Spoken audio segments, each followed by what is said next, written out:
Hello and welcome back once again to Student of the Gun Radio, and thank you very much for joining us today. Now, before we get into it, I want to take a moment to acknowledge all of our fans and listeners overseas. It seems like every time we mention a country, somebody writes us a letter from that country. We had that, I don't know, half a dozen or more episodes ago, we talked about Australia, and we had somebody from Australia write us. Well, apparently I talked about England or the Great Britain here last week, and this week we got two separate letters from our friends in Scotland. So if you're listening in Scotland, think on. And apparently I must have been feverish or something last week because I was called out for mispronouncing the name of our ancestral homeland, or at least the ancestral homeland of my mother's side of the family, and that's Kirkcudbright, Scotland, and there's actually still a family castle there. But our friends in Scotland confirmed essentially what we had talked about, how they've gone so insane in Great Britain. It's not just that you can't own a handgun and that you have to have special permission to own a limited number of rifles and or shotguns. You also cannot own a folding knife that has a locking mechanism, because those are super dangerous, and you got to be careful. And they said that they don't have to register their kitchen knives. However, they have to have an affirmative defense or a good reason to be in possession of one in public. That's right. If you are in public and you're in possession of a cooking or a kitchen knife, you have to present an affirmative defense as to why you have that in your possession. Actually, and one of our friends from Scotland said that they've gone so insane that they're proposing a licensing procedure for air guns as well. So, and we feel bad for you. But unfortunately, your fellow countrymen many, many years ago sold you out. They abdicated their liberties and their freedoms, and you've been sold out. And I can't even imagine how you're going to get any of that back, short of another revolution. But once you've been disarmed, that is the trick, ladies and gentlemen. Once you've been disarmed and once you've abdicated your freedom to someone else and given it away, it's kind of tough to come back and say, oh, you know what? We changed our minds. We want our liberties and our freedoms back. Because the people that took them away from you aren't going to say, oh, we're sorry. We took away your liberties and your freedoms. We disarmed you and made you tax slaves. Oh, our bad. Here, you can have your guns back, and we won't collect those confiscatory and punitive taxes from you anymore. We'll just change that all around. It doesn't work like that, folks. Keep that in mind. Now, across the board from me, waiting very, very patiently, is Jared. Jared's just waiting to tell us hello this week. Jared. It's the weather in Biloxi is calming down finally. It's the end of August, the beginning of September is when the weather finally starts to cool down. So I'm very glad about that. Jared, our weatherman, and we haven't had a hurricane yet this year, or even a threat of a hurricane, which is, I probably should knock on wood, yeah, not mention that. But we pay close attention to stuff like that down here, and we actually just this last week I had my oldest daughter go through the storm cupboard, the emergency cupboard, where we keep all of the stockpile of extra food and what have you. And if you got one, this might be a good time to go through it and check it and rotate your stock out. Rotate the stuff that's going to expire out into your used cabinet and then replace it. That's what we did. Now, don't forget, we've got lots of free giveaways and discounts, and we're all the time putting up material, training material that costs you nothing. And the reason we're able to do that is because of the support of our good friends in the industry, because of the folks like Crossbreed Holsters of Republic, Missouri. And yes, right now, as I'm recording this, I have my Crossbreed Super Tuck on, and I've got my Car P45 in it, and on the front of the Car P45, I have an XS Big Dot sight. I was finally able to get around to.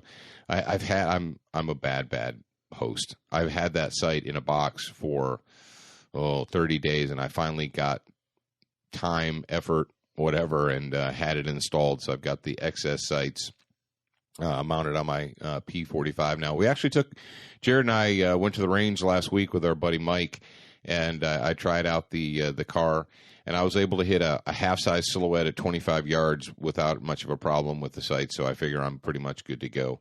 Now, don't forget about our good friends at Keltec. Now, we're going to talk a little bit more in detail about Keltec, but if you want to check out their products, you can go to keltecweapons.com. And if you're looking for books, DVDs, gears, your official Student of the Gun t-shirts, yes, they are in stock, ladies and gentlemen. We have them size medium through 2XL. And don't forget about our new stickers. We've got the Student of the Gun stickers in the black and white and the camouflage versions. Those are in stock. And Jared, tell them about our social media and your new Vine thing. Yeah, I was going to mention that if you were following us on Vine, you would already know that we went to the range, because I put up some videos of us shooting some pretty cool guns. If you want to check that out, find us on Vine at Student of the Gun, and you can watch those on there. And follow us on all of our social media. We pretty much dominated all the social media market. So search Student of the Gun, and you'll find us on there. Now, who's the Vine thing? It's attached or it's partnered or linked with one of the. Who is it? Is it Twitter?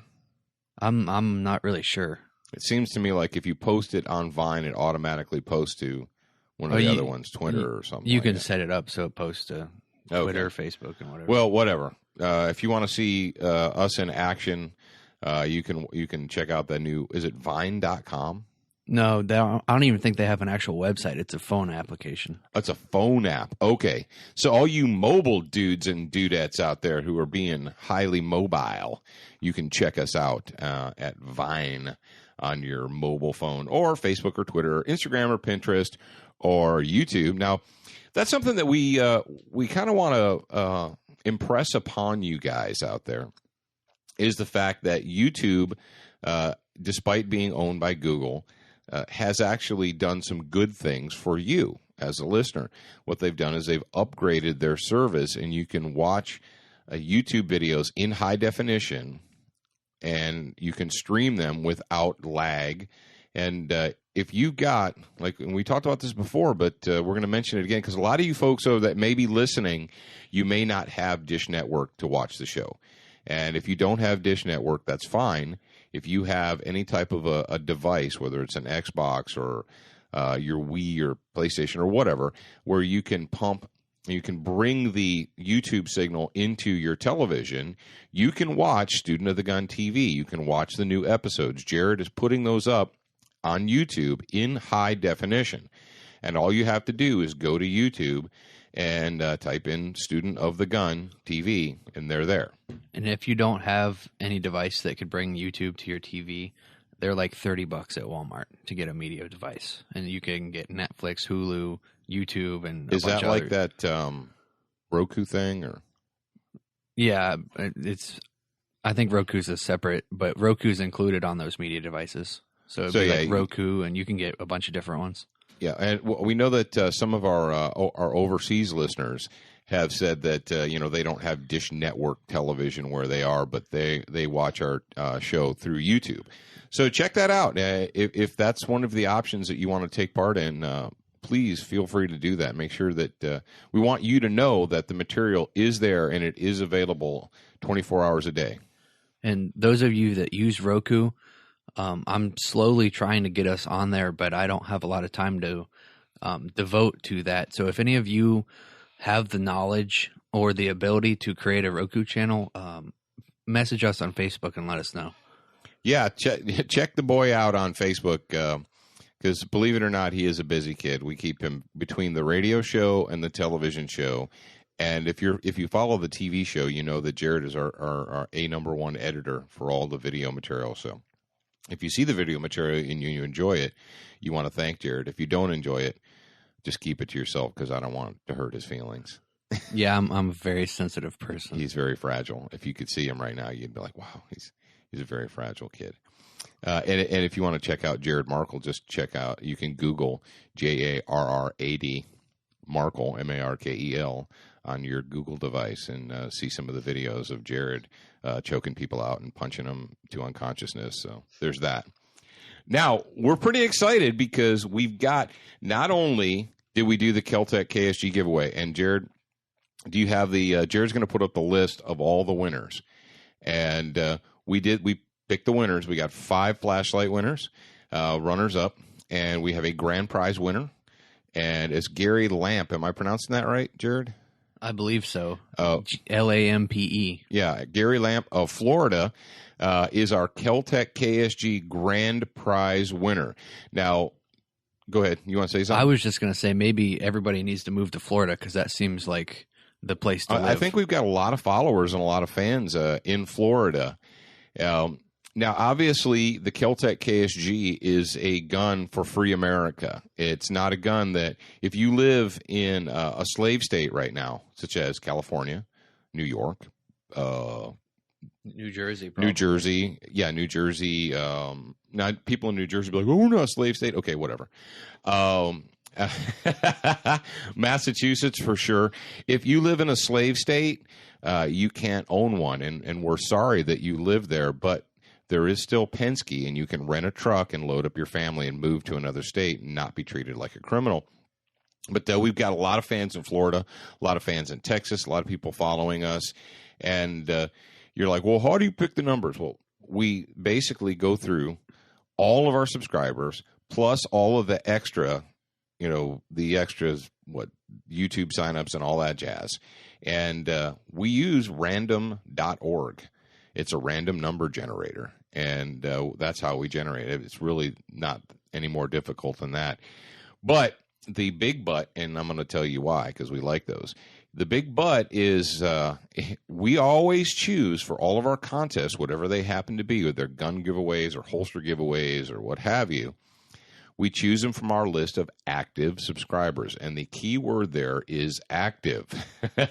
Some of you sneaky guys try and get in there and you're like, oh, I'll sign up. And then, I'll wait 2 days and then I'll unsubscribe and I'll still be eligible for the contest. Well, that and you've got the people that'll sign up and it'll be an active email address, but they've never opened a broadcast. And you can't choose those people because that's not fair. You can't make the rest of the active subscribers wait a whole day or 2 days or 3 days or however many days it takes for somebody to confirm. So we give them a 24-hour notice. Yeah, that is absolutely correct. And in order to keep, I hate the word fairness because usually hippies and liberals use the word fairness, but to be upfront and open, if you want to participate if you don't want to participate in the contest, fantastic, cool. This is America. You do not have to participate, but we have had instances where a name in our subscriber list was chosen to win something cool, something free, T-shirts or whatever. We send them an email and say, hey, congratulations, you're a winner. Please respond to this email within 24 hours and, give us your address. We'll mail you whatever it is that's free. And we've had people not respond. And they're like, whoa, and who you are. You guys are out there. And you're like, well, I'm going to sign up for this, but I'm going to use that one email address that I never check because all my junk mail goes there. And that's cool, but it kind of defeats the purpose. And, if you're one of the people, let's think about it like this. Let's say you're the grand prize winner. We send an email to your address and you thought you were going to be a smart guy and use the address or girl that use an email that you never check so you don't get any spam. And they're in your trash box or in your junk mail box or in your whatever is an email from us saying, congratulations, you're the grand prize winner of the Keltec KSG shotgun. And you go through that in 2 or 3 weeks and you find that, you're going to feel kind of silly, aren't you? I think so. But and the reason that we're talking about this whole deal is because we're at it again. Yep, we are absolutely at it again. We can't stop giving away free stuff. We can't help ourselves. We're just crazy like that. Last night, you want to say something before I get into it? I was just going to say we have some great sponsors and supporters. We do. We have some fantastic sponsors, some fantastic supporters, people who are down with the student of the gun, as you should be as well. And yesterday I was talking to my friend James Yeager, who is the president, owner, MFCEO of Tactical Response in Camden, Tennessee. And Camden Tactical Response, they put through thousands of students every year. They have fighting pistol. Both of my oldest children are graduates of the fighting pistol program, my oldest daughter and my oldest son, and I have taken it as well. And fighting rifle, I've taken fighting rifle. I've trained with James and Jay and Scott and all their guys up there. It's a fantastic school, a fantastic facility. And if you really want to learn how to fight with a firearm, whether it's a handgun, a rifle, a shotgun, whatever, there are a lot of places you can go in the world to learn basic marksmanship. And, from an instructor standpoint, teaching basic marksmanship really is not all that difficult. And there's plenty of places in the world that you can go and learn fundamental basic marksmanship. But there are very few places that you can go to learn how to actually fight with a gun in your hand. And that's the purpose of self-defense. The purpose of self-defense is not shooting, bowling pins or bullseyes. It's stopping bad people from hurting you by using a firearm to do so. And so we were talking to James, and I said, "Hey, you like to, I know up there they do contests and giveaways, and they have in the past where they've had specials and what have you." So between he and I, we came up with the thing. We're going to do a tactical response training giveaway. It's going to be free tuition for any 2-day tactical response course of your choice, and here's what we're going to do. The 1st of October, the 1st of November, and the 1st of December, we're going to choose a name from our active subscriber list, and we're going to do it just like we did for the KSG giveaway and what have you. And that winner will contact you via email, and you will be eligible, and we'll send your name to Tactical Response so they'll know who you are, and, we'll send your email address as well. And you will be able to choose, go to their calendar, and choose any 2-day course that they teach, and you will get free tuition to that course. Now, they're not going to give you 500 to 600 rounds of ammunition. Sorry, this isn't, it's not that great of a contest, but the free tuition. So what you want to do right now is, in addition, if you haven't already signed up for our newsletter, just go to studentofthegun.com over on the right-hand side there, and you can sign up. It's ridiculously easy. Then your name will automatically be in the hat, and you could win a free 2-day training course at Tactical Response. Now, if you want to check them out, it's real simple. You just go to Tactical Response, it's spelled like it sounds, .com, and you can take a look at their course calendar and the courses that they have available.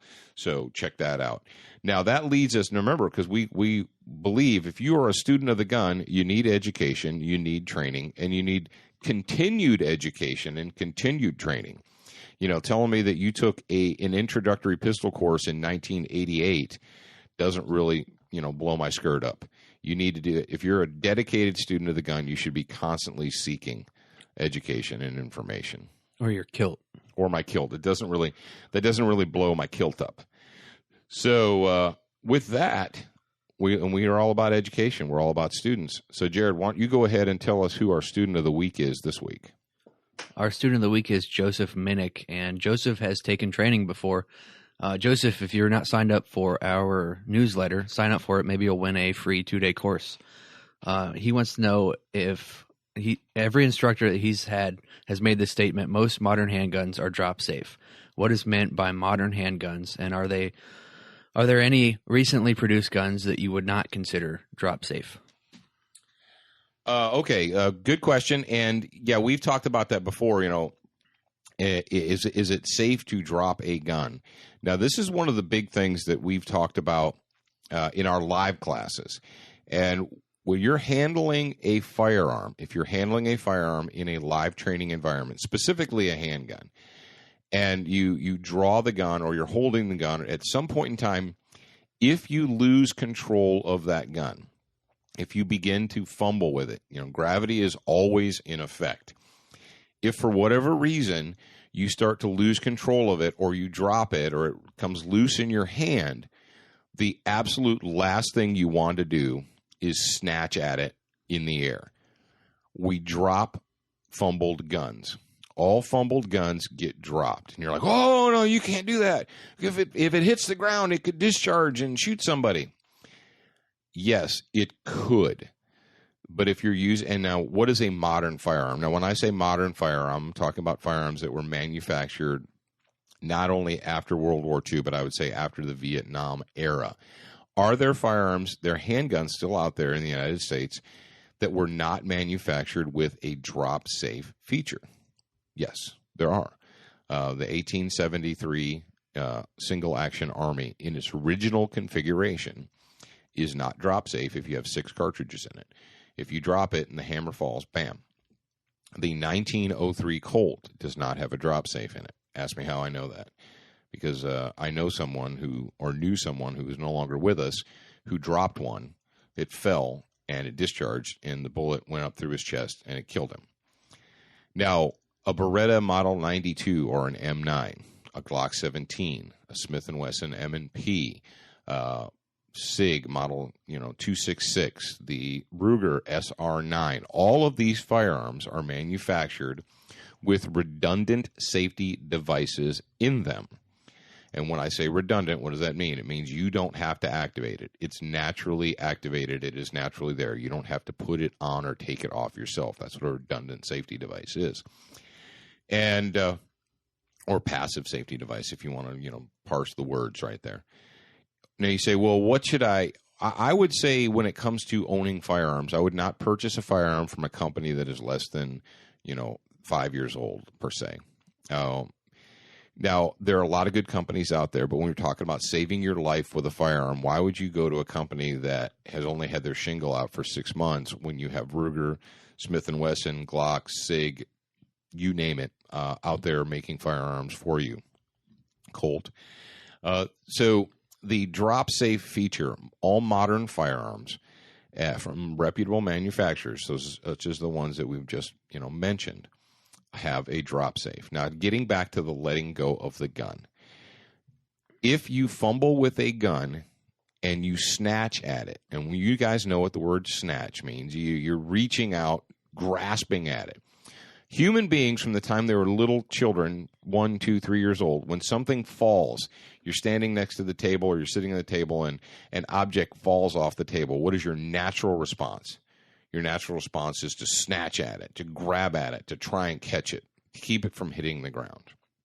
Well, if you do that with a firearm, or let's say you were in the middle of a shooting sequence, and you snatch at that firearm, you grab it, and you put your thumb or your middle finger or your trigger finger, for that matter, into the trigger guard. And what happens when you grab at something? Your hands contract, right? Or your fingers, close. Your hands will close. And the chances of you pressing that trigger and making that gun go bang are very high. Now, where is the muzzle pointing when you snatch that gun? When you grab it, when you grasp it, where is the muzzle pointing in that fraction of a second of time? I don't know. You don't know. You won't know. And there is a person who is no longer with us. If you are a fan of Student of the Gun, if you've been following us for a while, you probably know that one of the many jobs that I've done over the years, I was a small arms and tactics instructor for the U.S. military. And one of my jobs was to teach at a school called the Expeditionary Combat Skills School. That's part of the Naval Expeditionary Combat Command. And it's kind of a fancy name for naval ground forces, or Navy guys that actually don't spend much time on ships. But one of the people, one of the members of the NECC is no longer here. He's now in a veteran's or a serviceman's grave because that exact thing happened. He was on a range and he was training. He was qualifying with his M9 service pistol, and he lost control of the pistol. I don't know. His hands were sweaty. It doesn't matter. Gravity's always in effect. He lost control of it, but instead of letting the gun fall, and what do we know about a Beretta 92? Or an M9, it does have a drop safe. But instead of letting it fall, he instinctively reached out and grabbed for the gun to keep it from hitting the ground.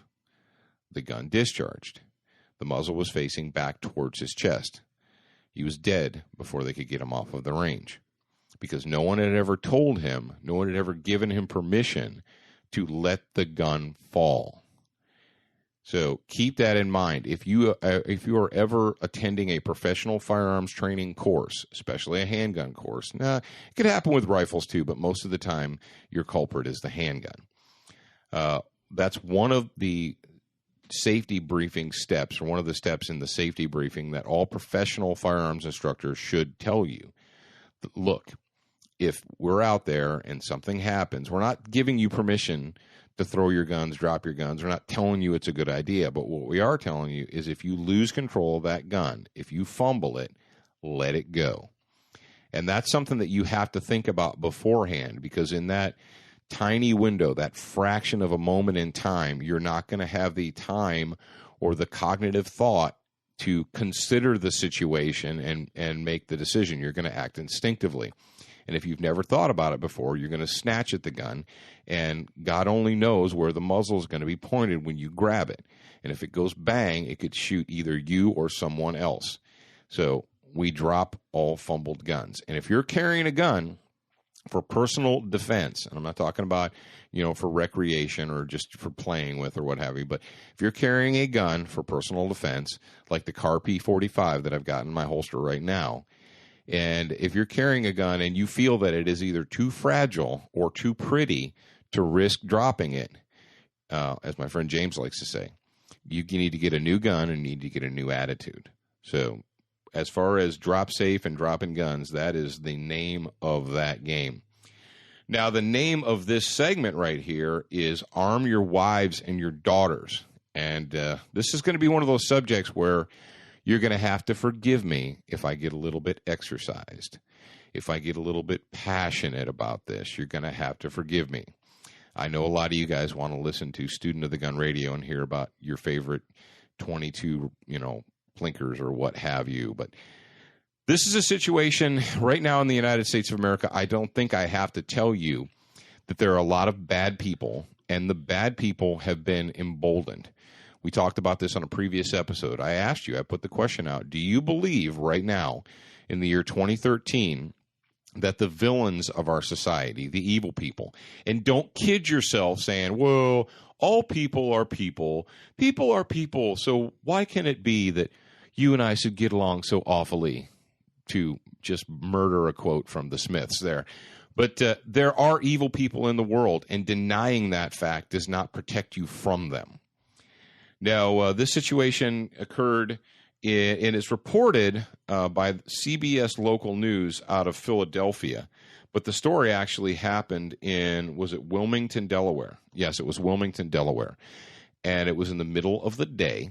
And this took place about 1 week ago as we record this. But in the middle of the day, two women were in a public park. It was not late at night. They were not in an area that they shouldn't have been. People like to tell you, oh, there's certain places you shouldn't go, and certain times of the night you shouldn't go there. They weren't walking alone back to their hotel at 3 o'clock in the morning. No, they were in a public park, and they were approached by a large group of thugs, and they're calling them children. I'm sorry, when you attack someone and commit rape on them, you're not a child. You don't get to be treated like a child. And they're like, and they said they were suspects aged in range from 12 to 17 years old. And they attacked and raped these women. That's right. Public Park, Wilmington, Delaware. In the middle of the, well, it wasn't in the middle of the day. It was in the evening, but the sun was still out, and they were in a public park. And anywhere, they said, from 10 to 12, attacked these women and raped them. Now, they didn't die, so fantastic.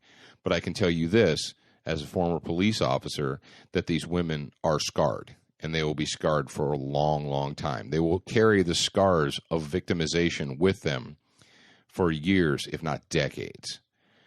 But and this is horrible, and I ask you right now, in the United States of America today in 2013, if you are an adult, if you're an adult who is not a convicted felon, who is not adjudicated to be mentally incompetent, why, and you are not armed as you're hearing the sound of my voice, or you can't get to a gun in 3 seconds, I'm going to give you the 3-second rule. Jared, we were kind of remiss last week. We were supposed to get into the 3-second drill, and we didn't.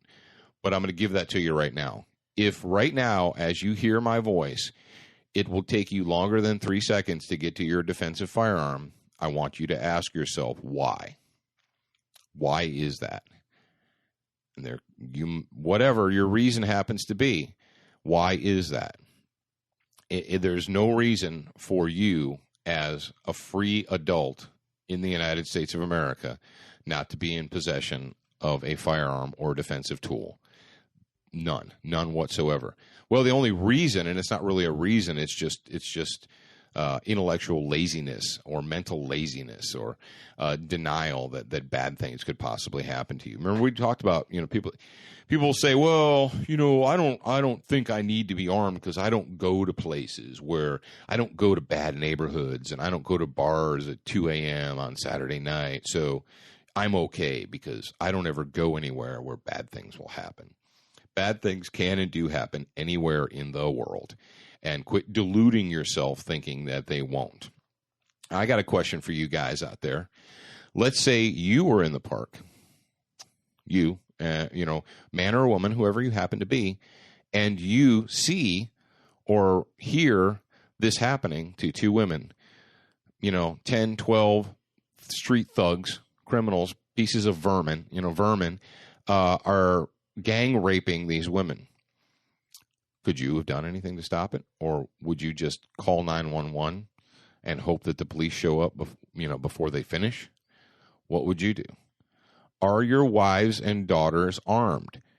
I know it's tough to get wives and daughters to arm themselves because women don't think like men. And women like to be reasonable. I'm sorry, women, but it's true. Women like to be we actually had somebody we've had people say, hey, Paul, and I suppose this is a good time to to kind of head this off. I have my concealed carry permit and I've taken my wife to the range and she knows how to use my guns and she understands where they are, but I can't convince her to carry one or to get her permit. What should I do? Dude, you're asking the wrong person. You're asking me as a man to get inside the mind of a woman and give you a way to convince your wife to do what she needs to do. I can't do it. If you women out there, this is a good opportunity for you. If you are a lady in the audience and you'd like to offer some advice yourself on how to convince wives and daughters and nieces and people females to actually take it seriously and to arm themselves. And the worst thing you can do, say, well, how many women out there have a friend or an acquaintance or a relative, a female friend, who is now armed because they were a victim of a crime, of a rape, of an assault of some type. And now they are armed. It goes back to the old axiom about closing the barn door after the horse has gotten out. Let's not wait until we're a victim of rape to decide to arm ourselves. Let's go, because you can't erase those scars by purchasing a firearm. Yes, you can assuage some of your fear and some of your anxiety by owning a firearm and learning how to use it. But let's face it, once you've been a victim, once you have been victimized, nothing that you purchase can make that victimization go away. Why not arm yourself now before you need it? Just a thought. Now, we have audio of two women. We've got audio of two women here who were interviewed after this attack. And now, Jared, if you go to studentofthegunradio.com, you can see the links to these stories.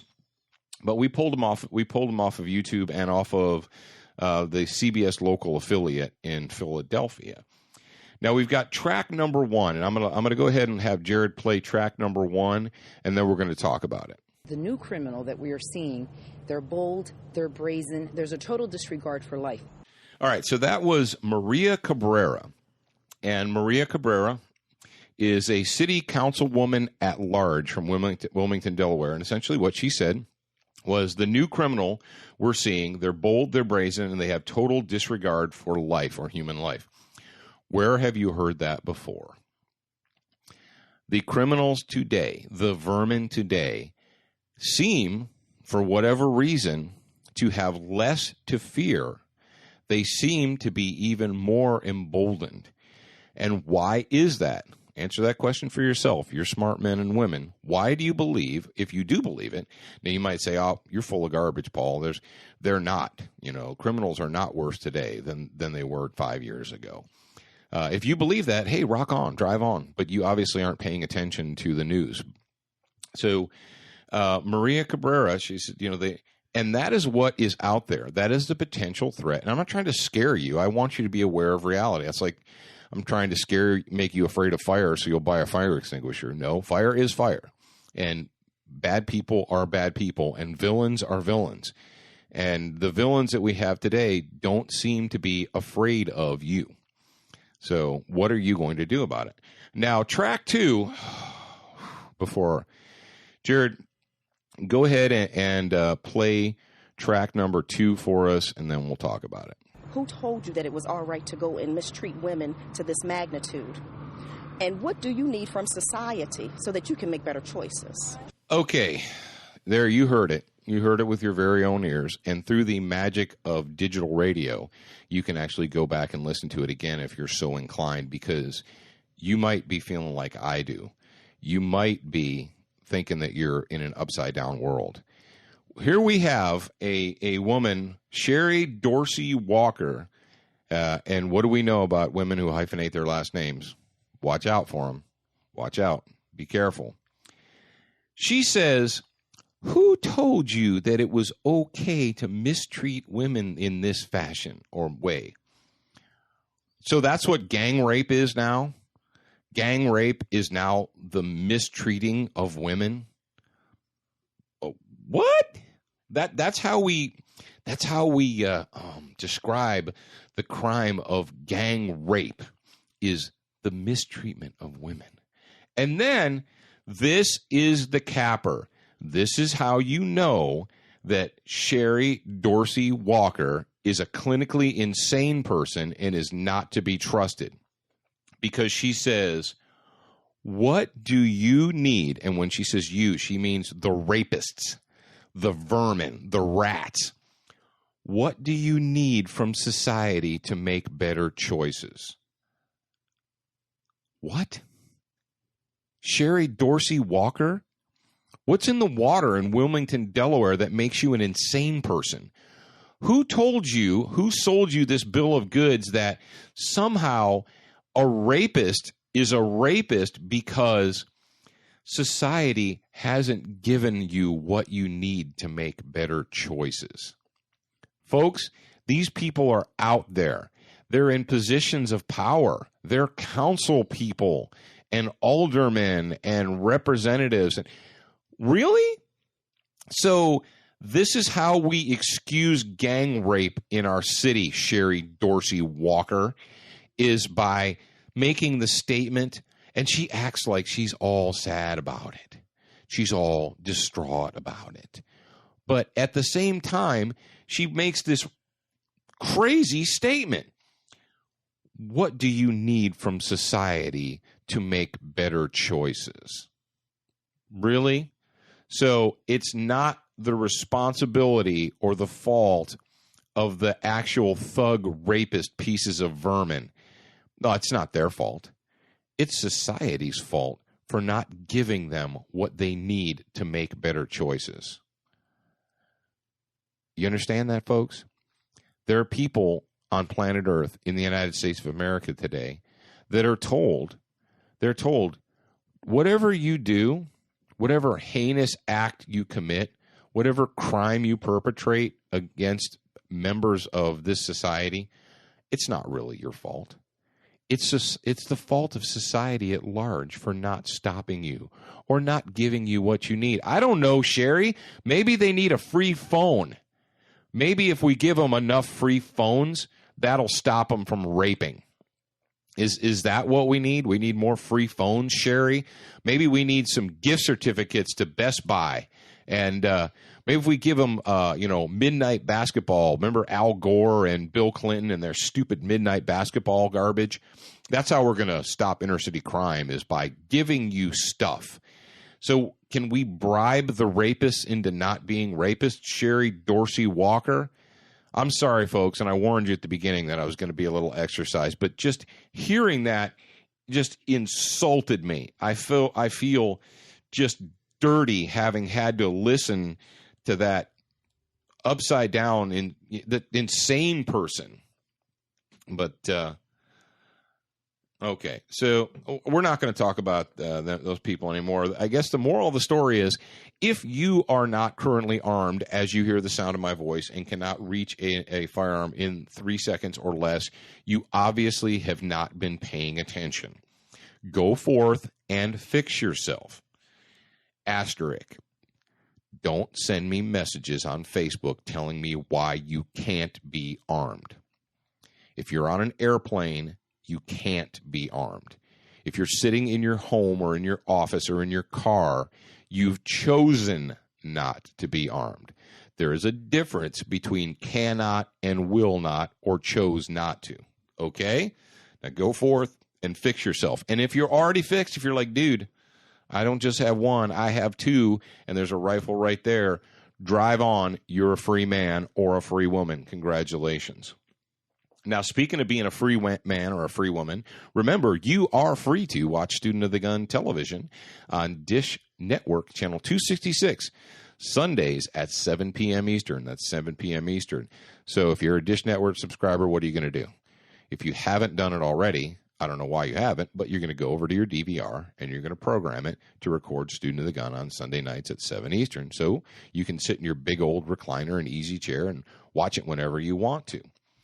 Now, the next story right here we're going to talk about, if you're a Facebooker, you probably have seen this story because it was all over Facebook. But it says, Army veteran, we got this from theblaze.com. It says, Missouri man tries to stick up clerk who happens to be a for-deployment Iraq war veteran. Guess who wins in the end? Well, yeah, there's actual store security video of it, so you guys can go ahead and check out the link and watch it. But essentially what happens is a scumbag, a piece of human trash, walks into a convenience store, walks right up to the clerk, pulls and tries to pull out a gun, reaches in his pocket. Before he can even get the gun out and, aimed at the clerk reaches out with his left hand, stops him, basically traps his gun hand, pulls out his own pistol, points it directly in the perp's face, and says, apparently some expletives were exchanged. Some not PG words, some R-rated words were exchanged. And this is how you know criminals are stupid. The clerk had an open carry holster on. The gun was on his hip openly. How did the criminal not realize that? Well, because criminals are stupid. If they were smart, they would have careers and good jobs and stuff. They are stupid. Someone sent us a letter just recently, or a Facebook message saying how there was a robbery in their neighborhood, and that like 25 yards away from a man who was shot was a marked police car. Yeah. So don't expect the criminal to be paying attention because they're all wrapped up in their own vile vermin type world. So what happened is criminal vermin A walks into the convenience store with a cigarette in his mouth, and he drops a cigarette, reaches up, pulls the gun out. The clerk essentially shoves his own pistol in the dude's mouth, in his face, and tells them that he needs to get out of there because he's going to blow his blankety blank head off. And the guy just kind of stumbles backwards and walks out. Now, here's the crazy thing is apparently the vet has seen enough, or he feels like has seen enough, blood and guts and gore. And it's like, he didn't kill this guy. Now we know, your deadly force checklist. What are the deadly force checklist, right? Ability, opportunity, and intent. Well, the bad guy in this scenario obviously had all three: the ability, the opportunity, and the intent right there. Boom, boom, boom. So our hero could have legitimately ventilated him, but he didn't. He chose not to, and he is alive today to tell the story. And so he made that choice, and go team. But you have to say, well, yeah, he didn't shoot him. So does that mean that in my circumstance, if that ever happens to me, that I have to give them ample warning in time, to change their behavior? No. Just because this guy decided for whatever reason not to drop the hammer and give him a verbal expletive, what for, that doesn't mean you're required to do the same thing. Am I telling you have to shoot someone? No, you never, ever have to. But there may be a situation where you need to save your own life. And what I want you to get from this is, A, go team. This guy was armed, ready, calm, cool, and collected. He did everything right. The only problem I had with this is at airtime, I believe it said that the authorities were still searching for the bad guy. Did it not say that, Jared? At airtime, they were still. It says they're hoping for a quick arrest. Well, hope doesn't really. The word hope does not impress me all that much. Now, by the time you hear the sound of my voice telling you this guy may be in custody. That's what happened when that monster attacked that lady. We recorded it, and by the time it aired, they had captured him.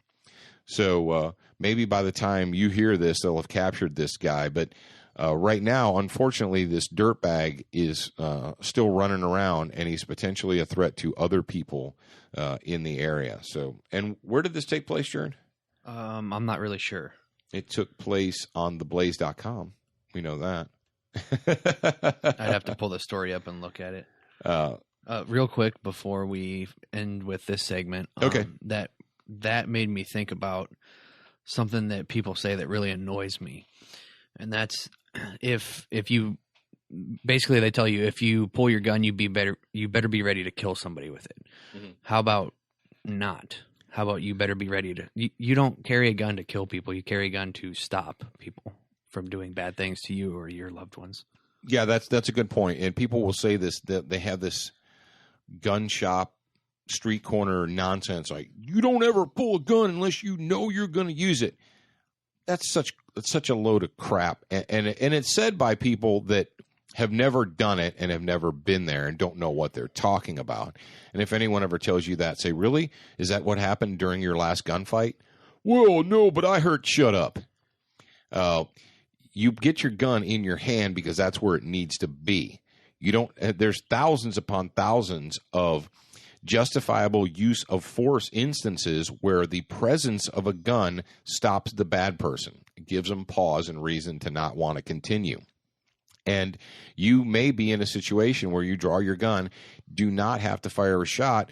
The bad guy flees, surrenders, whatever. Go team, you won. Good job. Now, remember, we always report that. We don't just put the gun away and say, okay, I'm going to work now. No. But you don't have to discharge your firearm, but you need to be prepared to. But this whole thing about, well, don't you ever draw your gun unless you're ready to do it, use it, or whatever. It's, that kind of mentality keeps people from, the gun doesn't really help you in your holster. The holster is just to carry it until you may need it. And this whole, well, I'll draw it if I ever have to shoot somebody, but you don't hear it so much anymore, Jared, but I remember hearing that garbage 20, 25 years ago. You don't ever draw your gun unless you're planning to use it, blah, blah, blah, blah. People who say that have absolutely no understanding or inclination of what a deadly force encounter entails. So, how do you prepare yourself for that? You educate yourself and you education, training, and experience. And how are you going to do that? You're going to go sign up for the Student of the Gun newsletter at studentofthegun.com, and we're going to help you educate yourself by giving away free 2-day classes. At least three of you out there who are listening to my voice and do what the boy wonder said and go to studentofthegun.com and sign up. And yes, for all of those of you good little pupils, good little students who already have, you're like, yeah, but I already did. Rock on. You're in the hat. Your name is already in the hat. And we also, we haven't done the press release. We haven't announced it yet, but we're going to be doing another holster giveaway. So you want to check out studentofthegun.com to make sure that you're aware of that. And that's coming up here in the next week or so. So there's a lot of stuff, good stuff coming up from Student of the Gun. We've got the videos. We have the articles. Last week we talked about the Comrade Barry basically banning the import or the re-import of the Garand rifles. There's a new article up on studentofthegun.com that deals with that situation very specifically. It's too long to talk about here on the radio, but if you want to read that, that's there. And don't forget to check out Student of the Gun radio, podcast, and television. Now, we're going to take a quick break, but we will be right back with segment 2.